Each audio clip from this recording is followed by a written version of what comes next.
Hey, good morning. Great to be with you. This is Paul Van Essen, and it's my thrill and my honor to be bringing just a few short words to you with regard to thankfulness. Mike spoke to me yesterday and we spoke together and talked about how you guys have been talking through being thankful and what that means. And asked if I could bring some kind of, deep and insightful perspective, the like of which you've never heard before. I told him that was highly unlikely, but that I'd do my best if he's willing to give me a shot. So yeah, it's a huge topic. Look, it's my thrill to be with you today, really. And thankfulness is one of the most powerful tools, one of the most powerful gifts, one of the most powerful attitudes, if you will, that you can embrace in your life, to be thankful. It's the language of faith, really.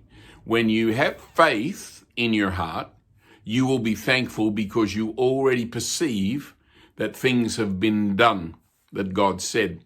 If you find yourself struggling to not be thankful, or struggling to moan or complain or whinge or be negative, or things that really will be destructive to your soul, the chances are high that actually it's a spirit of faith that you need to get hold of.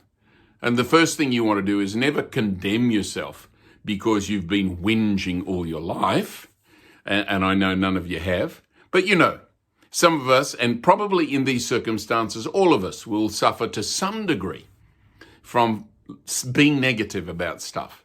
And the first thing to do is to kind of think, well, I don't need to be that way. It's not helping anything, because it really doesn't. And then the steps really, and I just want to share two quick thoughts with you as you look into 2021, because I know that's part of what we're doing right now as well at Faith Church here.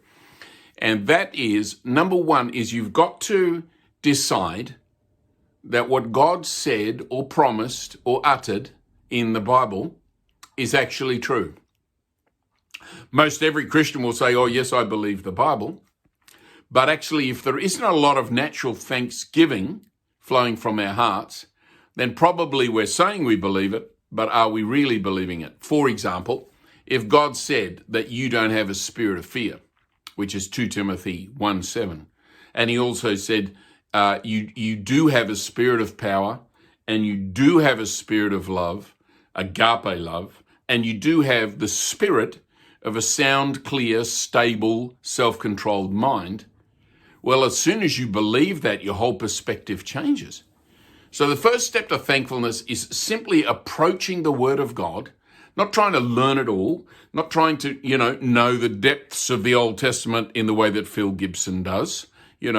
I love Phil, but you don't have to do all that. Those things, Phil's great actually, because he brings insight into practical living, which is what preaching the gospel really is. But you see, you don't have to know a lot. That's what I'm saying. We live in Britain. I'm a Westerner as well, albeit less educated than you English and Welsh, and particularly the Welsh today. But we Westerners, we tend to think through things a lot, and we like knowledge. And that can be detrimental. You don't need to know a whole lot. You just need to have a starting point where you say, actually, I'm going to believe what God said. If the Word of God says it, it's true. If I'm struggling to believe that, I'll give myself a quick slap upside the head here and decide that I've got to keep working on that, working out my salvation and believing what God said is true. Now, that's the first part, and you may have heard that before, but here's the second part that goes with that in terms of becoming thankful in your soul and in your heart towards God. The second thing is to look at, on the inside of you, to look at positive, great, thankful things. To look at the things, for instance, that the Bible said, and to keep your focus, the focus of your heart, if you will, on those things. Because your focus, your vision, it will dictate to your life.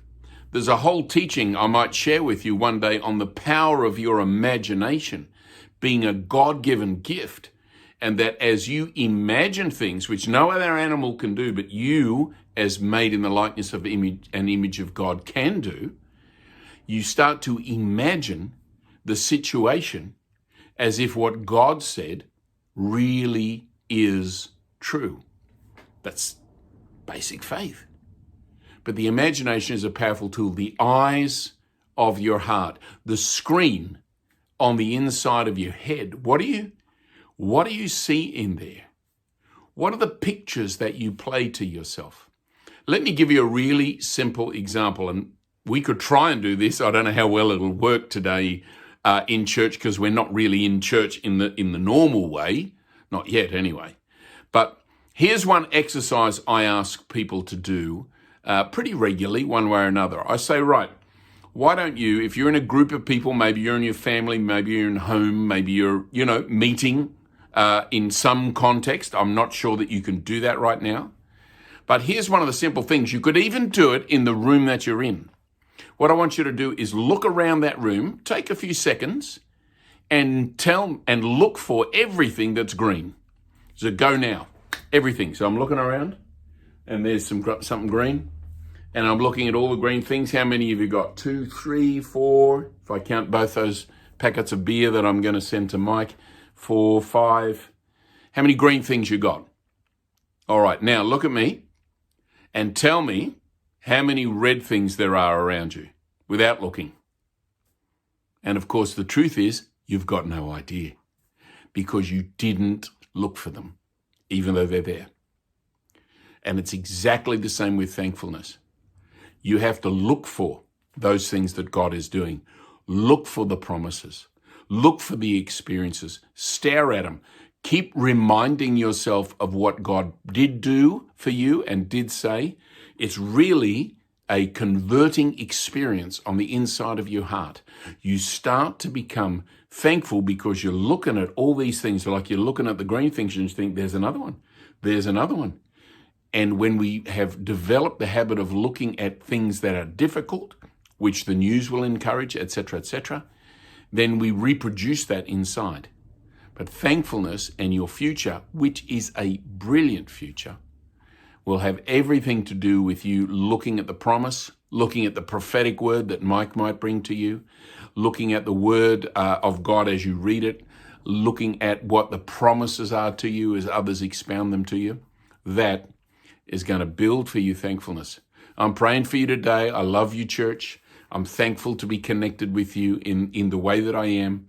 And Carrie and I send our love and speak great fruitfulness. Keep looking and keep being thankful. Love you lots. Bye now.